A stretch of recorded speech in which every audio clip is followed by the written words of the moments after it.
Itong white lung syndrome at saka walking pneumonia.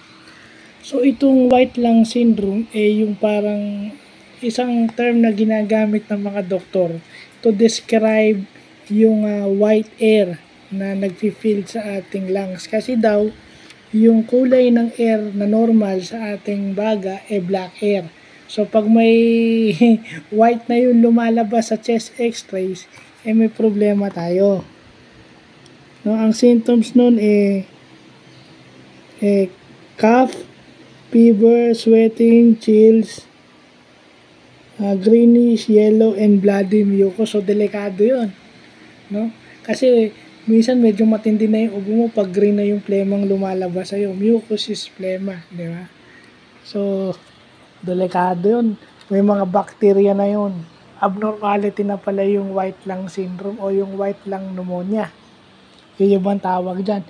And then yung walking pneumonia, kaya sinabing walking pneumonia kasi walang sintomas, parang okay lang. So it takes a number of days and weeks bago mag-manifest yung pneumonia.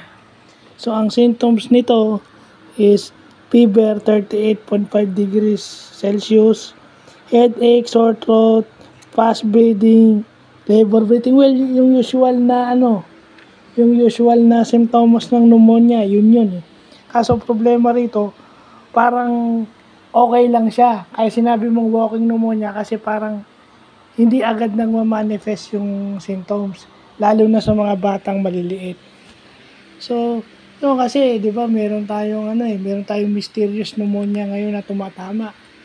Pagdasal na lang natin na i-adya ng Panginoon itong Pilipinas sa panibagong virus na kumakalat.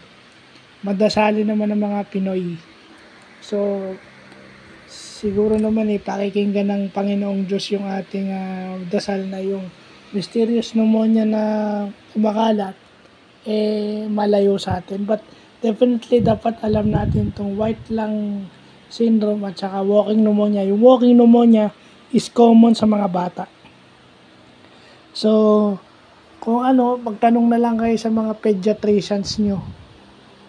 Kasi loss of appetite ito, at saka kung infant naman, mahirap pakainin kung meron silang walking pneumonia.